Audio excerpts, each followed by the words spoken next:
Assalamualaikum warahmatullahi wabarakatuh. Ketemu lagi sama gue Ana di Cemimi, cerita mistis milenial. Buat kalian yang belum subscribe cerita horor milenial, jangan lupa untuk subscribe, share, dan juga komen di semua konten yang ada di cerita horor milenial. Malam hari ini gue kedatangan seorang narasumber yang punya pengalaman yang tidak terlupakan pada saat dia mendaki gunung. Tidak berlama-lama lagi, gue perkenalkan narasumber kita malam ini. Halo Kak Kevin, gimana kabarnya? Alhamdulillah baik, Kak. Baik ya, makasih Kak Kevin udah datang ke channel kita. Kak Kevin katanya mau cerita tentang pengalamannya di Gunung Sindoro ya Kak? Iya, Kak. Oke, boleh mulai langsung bercerita aja Kak? Boleh, Kak. Aku mendaki di tahun 2022 bulan Juni. Awal mulanya itu saya diajak, Kak, sama temen di WA. Vin, ikut yuk mendaki Sindoro. Saya tanya, berapa orang? 5 orang atau 8 orang? Kapan? Kalau nggak salah itu saya mendaki di tanggal 16. Tanggal 16 Juni saya mendaki. Itu tuh saya mulai naik itu dari Ciawi, ya. Dari tol Ciawi saya ngumpul di situ. Saya dari Jakarta Timur ke sana, saya kumpul dulu di Depok di rumah teman saya. Saya sebutnya inisialnya si A ya. Berkumpul di rumah si A, berangkat bareng-bareng di Ciawi karena titik kumpulnya itu di rumah teman saya di sana yang di Ciawi. Dari sana saya kumpul di pintu tol. Saya naik bis. Dari bis itu menuju ke Wonosobo. Dari Wonosobo saya itu dijemput sama teman saya itu yang orang Ciawi. Dari situ saya nyampe base camp. Dari base camp itu saya jam 6 lewat, pokoknya sekitar azan maghrib. Nggak lama azan maghrib saya nyampe. Saya istirahat dulu. Di situ suasananya juga lagi hujan, Kak. Karena kan kita takut barang bawaannya basah atau apa. Kita rapi-rapi ulang, kita tata ulang, kita bersih-bersih dulu. Baru di jam 8 malam itu kita mulai pendakian. Dari base camp ke pos 1. Dari base camp ke pos 1 itu sekitar 2 jaman. Tapi kita karena sedikit mager, kita naik ojek. Bareng-bareng itu kita naik ojek. Itu tuh awal kan 8 orang ya, Kak. Itu tuh nggak semuanya ikut, Kak. Cuman 4 orang doang. Saya sama 3 teman saya ini. Nah, dari 4 orang ini kita punya komitmen nih, tujuan. Ayo kita muncak bareng-bareng yuk. Soalnya kan sebelumnya itu saya juga ngedaki nih ke Sindoro, tapi ada suatu kendala, saya nggak sampai puncak. Nah, di kali ini saya optimis nih, pasti bakal nyampe nih. Selang dari itu, saya dari base camp itu ke pos 1, alhamdulillah lancar. Dari pos 1, saya menuju pos 2 itu sedikit ada hambatan, Kak. Karena di satu sisi saya mendaki malam. Di situ juga suasananya lagi hujan. Dan teman saya juga nih, yang si B, baru pertama kali katanya naik, Kak. Saya ngikutin arunya dia, waktunya dia. Saya bilang, capek nggak, apa nggak? Kata dia, ayo lanjut. Sampai di pertengahan jalan saya di pos 1 itu, menuju pos 2, ada lagi hambatan. Nah, teman saya itu kena ranting. Saya bilang, kenapa kakinya? Nggak kenapa-napa. Bisa, tapi bisa bener gak? Jangan dipaksa, kata saya. Takutnya kan, karena kan kita mendaki gunung itu bukan tujuan pastinya kan bukan puncak ya, Kak. Kalau dari saya, tujuan pastinya itu kita balik ke rumah lagi dengan selamat. Betul. Itu tujuan saya. Kenapa saya menstatementkan teman-teman saya yang ngedaki bareng saya, tujuan kita itu bukan puncak. Tujuan kita itu pulang ke rumah dengan selamat dan nanjak dengan selamat. Nah, udah saya bilangin begitu, bisa nggak? Bisa. Alhamdulillah, sampai pertengahan jalan itu, saya, Kak, yang kena hambatan. Saya lagi istirahat tengah jalan, berdua sama teman saya ini. Kita lagi duduk berdua. Teman saya kan yang 2 ini udah duluan ke pos 2. Nah, dari pos 2 ini, di pertengahan jalan pengen ke pos 2 saya lagi duduk nih sama teman saya. Saya bilang, dengar suara gamelan nggak? Suara gamelan? Suara gamelan, Kak. Itu tuh di situ suasana lagi gerimis, Kak. Lagi gerimis sedikit lebat. Saya bilang, dengar suara gamelan nggak? Dengar, Pin. Saya bilang, jangan lari ya kalau ada apa-apa. Bilang, bener nih. Nggak lama saya di situ, sekitar 10 menit Kak saya istirahat di situ. Nggak lama dari bawah itu pendaki naik Kak. Saya tanya, "Bang, di bawah ada acara nggak?" "Nggak ada Mas," katanya. "Emang kenapa? Dengar suara gamelan nggak Mas?" Katanya. "Kagak Mas." "Emang kenapa ya?" "Denger ya," kata dia.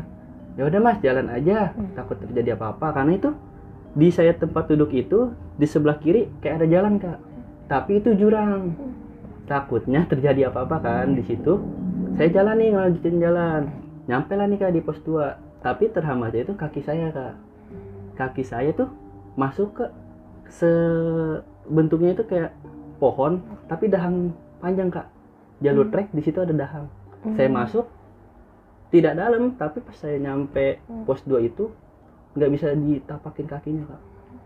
Untuk napak aja itu nggak bisa. Saya bilang ke teman saya kan yang ngerti dalam hal untuk itu, saya bilang, "Kenapa ya kaki saya? Kenapa kaki gua?" Kan saya bilang gitu. "Nggak kenapa-napa Pin, bener nih, aman nggak?" "Aman." "Sama dia diobatin, diurut, di segala macem, bisa nggak Pin?" "Alhamdulillah enakan." Dari pos 2 itu saya dibilang sama teman saya, "Mau ngecamp di sini nggak?" Bilang, "Tanggung, baru segitu, baru sekitar jam 10 atau jam setengah 11-an lah." Saya naik, bilang, "Ayo lanjut aja, kita naik, tanggung di pos 3 aja nanti ngecampnya." "Bener nih, ayo." Dari pos 2 ke pos 3 itu, di pertengahan jalan pos 3 itu, dari pos 2 ke pos 3 pertengahannya aman Kak. Dari pertengahan ini ke pos 3 itu udah mulai hujan lebat, hujan pokoknya bener-bener hujan lebat sama angin. Saya nentuin untuk istirahat dulu. "Coba yuk istirahat dulu di pinggir, jangan nanti kedinginan takutnya di sini." Ya udah, saya pelan-pelan jalan. Anak kan berat juga carrier kan. Bilang, "Ayo jalan."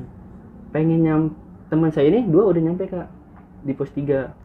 Saya bilang, kan kita bawa HT ya. Dalam 4 orang itu yang bawa HT saya sama 2 orang teman saya ini. Saya bilang, "Udah di mana?" "Udah di atas Pin, lagi bangun tenda." Soalnya tenda itu sama dia kan. "Lagi bangun tenda." "Aman tapi?" "Aman," kata. Udah, saya 2 orang nih sama teman saya yang tadi kita ketemu suara gamelan tuh. "Ayo jalan, tapi jangan buru-buru ya, karena hujan kan, jarak pandang juga terbatas Kak, takutnya kita kepleset atau apa kan. Ayo kita pelan-pelan." Nah, di situ saya mengalami hal mistis juga Kak. Saya tuh kayak denger, kan di situ ada pohon, kayak ada yang naik gitu Kak. Kayak ada yang nyakar-nyakar, tapi pas saya nengok nggak ada. Di situ jarak saya sama teman saya itu agak jauh. Bilang, "Kenapa ya?" Udahlah, saya nggak pikir positif kan, mungkin hewan atau apa. Saya jalan lagi. Di situ tuh badan udah mulai nggak karuan Kak. Kayak tuh kita gendong carrier, tapi 2 kali dari carrier itu Kak. Saya bilang, aduh, dalam diri saya, kenapa ya ini, kenapa? Pas pengen nyampe pos 3, saya itu udah bener-bener kayak putus asa Kak. Di situ saya kehujanan, saya itu bener-bener dari pala sampai kaki tuh mati rasa, nggak bisa dipakai jalan sama sekali. Itu tuh dalam keadaan di pinggir jurang Kak. Saya bilang, ini kenapa ya? Mungkin ini terakhir saya bilang naik gunung. Ini kenapa saya bilang. Di situ juga saya kan punya janji sama teman saya, kita ngedaki bareng, kita muncak bareng, kita pulang bareng. Udah dari situ saya bilang, nggak lama ini ada pendaki lagi Kak. Dia bilang, "Kenapa Mas?" "Nggak apa-apa." Nggak lama teman saya bilang, teman saya nungguin saya, nggak taunya dia turun. "Kenapa Pin?" "Nggak apa-apa." "Ya udah sini tas lo gue bawain." "Udah nggak apa-apa," kata dia. "Benar, iya nggak apa-apa. Lo bisa nggak?" "Bisa." Nah, nggak lama saya dari situ udah kehujanan, saya udah pasrah. Udahlah, saya baca-baca kan yang saya bisa. Alhamdulillah tuh saya walaupun bisa jalan tapi nggak banyak Kak, kayak sedikit berasa lagi, sedikit berasa lagi. Udah di situ saya nyampe ke pos 3 itu kan, saya ngecamp, saya cari tenda teman saya. Bilang, "Kenapa Pin? Ada masalah nggak di jalan?" "Nggak apa-apa." Takutnya kan saya juga nggak mau ngerepotin teman-teman saya ya. "Nggak apa-apa kok." Oh ya udah, saya beres-beres tenda, carrier saya beresin, saya terus masak ya kan. Udah kelar makan, kita ngopi bareng di dalam. Saya mau tidur tuh karena kan mungkin badan capean ya kan. Udah saya tidur, itu di situ nggak bisa tidur Kak. Padahal di situ tuh hawa lagi hujan, tapi dalam tenda yang saya rasain itu panas. Saya dari pakai SB sampai saya buka, ditanya sama teman saya nih, kenapa kok dibuka, nanti kedinginan katanya. Nggak apa-apa, panas bener. Lu kenapa katanya? Lu kenapa? Nggak apa-apa, panas badan gua. Bener gak lu kenapa? Sampai teman saya itu khawatir, Kak. Lu kenapa? Saya di situ berempat, 3 orang teman saya sama saya kan. Saya sampai minta maaf sama mereka, Kak. Bang, maaf ya kalau nggak bisa nempatin janji. Emang kenapa? Kayaknya gue nggak bisa muncak bareng lu orang dah. Lu kalau mau muncak aja. Bener gak? Lu kenapa? Kita di sini bareng-bareng kata dia. Gak apa-apa udah, lu muncak bareng aja kata saya. Dari situ jam 4:30 teman saya ngebangunin. Saya kan di situ udah ketiduran dari saya bilang itu. Saya ketiduran. Bangunin sama teman saya 4:30. Ayo mau ikut puncak Kak. Jam berapa? Saya bilang 4:30. Ya udah naik aja duluan. 2 orang teman saya ini naik duluan Kak. Nah 1 orang ini nungguin saya. Ayo Pin, yaudah ayo jalan. Di situ dalam keadaan saya sedikit sadar nggak sadar Kak. Karena di situ badan bener-bener nggak karuan apa. Saya udah nggak bawa carrier pas nanjak ke puncak itu. Tapi kayak berasa tuh bawa beban. Udah saya nanjak ke puncak. Sekitar jam 5:30 saya nanjak. Nyampe pertengahan jalan itu saya berhenti lagi Kak. Saya ngeluh sama teman saya, napas gue sakit Kak. Kenapa dada lu? Dada gue nggak tahu kenapa sakit napas. Jadi tuh untuk napas aja sakit Kak. Kaki nggak karuan, kaki udah malam kejeblos kan. Sama entah kayak tuh kaki saya itu kayak ada yang dipegang Kak. Kaki sebelah kanan kayak dipegang, berat banget. Sama napas itu kayak kita napas biasa enak, ini tuh kayak napas nanti ditahan, kayak dada kita itu ditekan. Coba lo kenapa, cerita lo. Gak apa-apa, udah saya nggak mau ngerepotin juga kan. Saya jalan lagi sampai di hutan mati. Saya berhenti Kak, nggak nyampe puncak saya berhenti. Lu duluan aja kata saya. Kenapa? Udah lu duluan, gue nggak kuat. Lu kenapa? Ayo turun kalau nggak kuat. Udah lu naik aja. Lu kan lu juga udah punya janji. Saya bilang. Udah lu muncak aja nggak apa-apa. Bener, Win. Udah gue di sini. Saya tungguin. Saya bilang. Gue tungguin di sini. Bener ya, lu jangan kemana-mana. Di situ tuh dia cuma nitipin jaket Kak, biar saya pakai. Soalnya pas saya nanjak itu saya nggak pakai jaket. Dititipin jaket, lu pakai nih. Lu jangan kemana-mana ya. Iya, kata. Saya turun sedikit. Di situ tuh ada batu besar. Saya duduk di situ Kak. Saya duduk nungguin teman saya. Nggak lama ada pendaki juga turun. Kenapa Mas? Sakit Mas dadanya. Mau naik? Jangan naik dulu Mas, kabut katanya. Percuma juga naik, nggak kelihatan apa-apa. Ya udah Mas, bilang duluan ya. Si pendaki itu duluan Kak. Nggak lama saya bilang, mau naik juga percuma kan, kagak bisa kata apa-apa. Saya bilang, oh mungkin teman saya lagi foto-foto nih di atas. Saya turun lah, cuman jarak 15 meter jatuh Kak. Saya jatuh. Saya jatuh terperosok. Ada pendaki di belakang saya. Pendaki itu lari ke saya. Kenapa Mas? Dicek badan saya segala macam. Mas, saya tanya, Mas belakang saya baret gak atau belakang? Nggak kenapa-napa Mas. Kenapa? Nggak kenapa-napa Kak. Saya aneh kan di situ. Kok badan saya nggak kenapa-napa? Saya bilang. Padahal itu jarak jatuhnya itu sekitar 5 meteran Kak. Jauh itu ya? batu semua.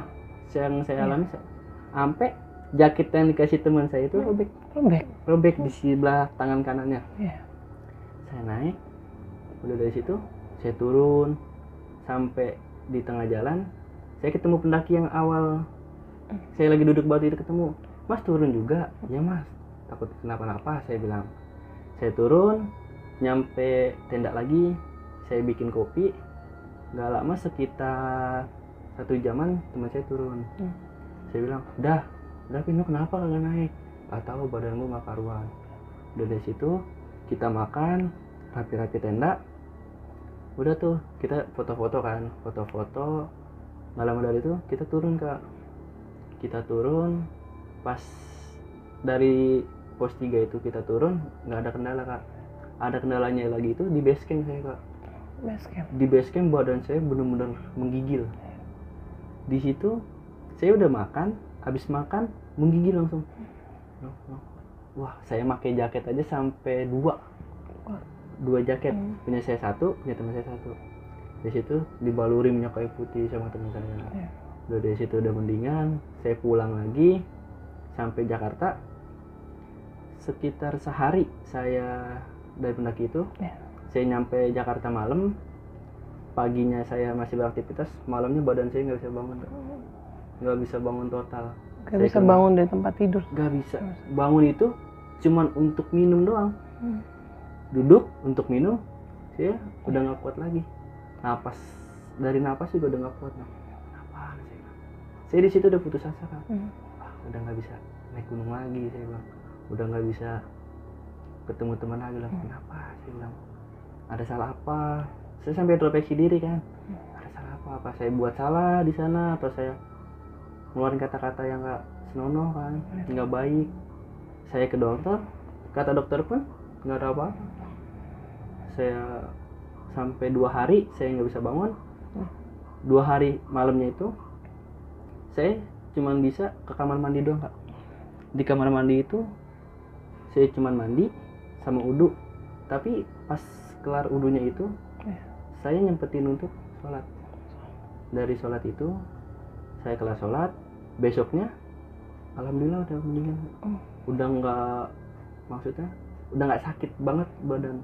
2 hari ya? 2 hari itu nggak bisa bangun dari situ. Dari situ udah alhamdulillah. Segitu, Kak, cerita dari saya. Pengalaman saya yang nggak bakal saya lupain sih sama teman-teman saya. Aku nanya-nanya boleh ya? Boleh. Iya, soalnya pengalamannya menarik banget nih. Pertama kan Kak Kevin denger suara gamelan ya. Iya, Kak. Itu suara gamelannya cukup lama yang didengar tuh, Kak? Saya di posisi saya duduk itu sekitar 10 menit, Kak. 10 menit? 10 menit. Dan cuma Kak Kevin sendiri yang Iya, denger? karena saya tuh kayak nggak bisa bangun dari tempat duduk itu. Kan kayak ada batang pohon gitu untuk jalur. Saya duduk di sebelah kiri sama teman saya. Saya bilang, ayo nanti dulu, kata teman saya. Nanti. Ayo nanti. Jadi tuh kita berdua saling nanti-nantian nggak? Nanti aja. Tapi dua-duanya denger ya? Denger. Pas nyampe yang saya tadi bilang ada pendaki dari bawah, saya tanya, dari situ saya baru sadar.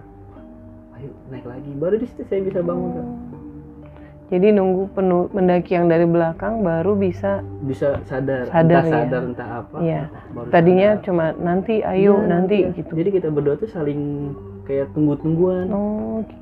Dan setelah turun ke bawah sama temen yang sama-sama dengar gamelan ini, dia menceritakan nggak dia melihat apa atau cuma mendengar suara gamelan aja, Kak? Kalau dia ceritanya dengar sih gamelan itu aja. Kalau saya kan kayak tadi saya ditemuin sama yang naik ke pohon itu, saya sampai sakit kayak ada yang dipegang kakinya. Tapi yang lain gak ada yang ngeliat tuh pas makhluk itu naik ke atas? Gak ada, kan saya tanya. Awal teman saya yang nanya, lihat apa? Karena saya nggak mau cerita, nggak mau nyusahin mereka kan.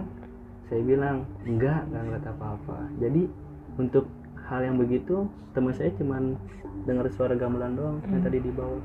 Iya, tapi serem banget sih kalau misalnya bisa denger suara gamelan sama-sama denger 10 menit itu lumayan serem gitu kan. Sedikit serem. Iya.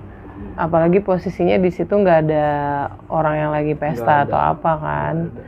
Terus sama temen yang bisa punya ngobatin itu, si temennya bilang apa tentang suara gamelan itu? Dia nggak nanya sih, Kak. Dia cuma bilang, kan saya yang nanya, kenapa ya? Soalnya saya nggak cerita, Kak. Saya dengar suara gamelan itu kan, saya nggak cerita ke mereka berdua nih yang duluan. Saya bilang jangan cerita ya ke yang, kan saya dengar berdua. Saya bilang ke teman saya, jangan cerita ya. Ya udah, pas saya diurut, saya dipegang-pegang kaki saya nggak cerita. Teman saya yang nanya, abis lihat apa? Nggak ngeliat apa-apa. Kenapa? Ada masalah nggak di jalan, di jalur?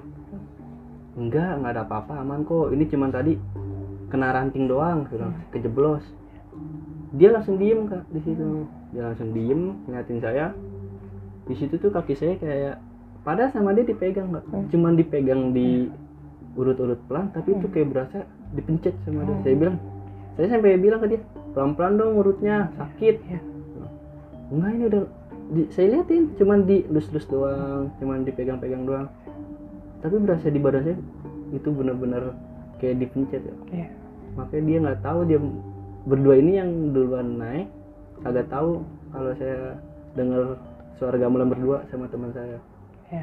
Terima kasih banyak Kak Kevin sudah jadi narasumber kita dan berbagi cerita dan pengalamannya di Cemimi. Jangan kapok-kapok ya kalau kita undang lagi buat cerita-cerita. Oke. Baik Sobat Milenial, buat kalian yang ingin jadi narasumber seperti Kak Kevin ini, kalian bisa menghubungi admin kita di Cerita Horor Milenial Instagram maupun TikTok, atau menghubungi nomor yang ada di bio Instagram kita. Aku Ana pamit undur diri. Terima kasih sudah menyaksikan Cemimi. Salam Sobat Milenial.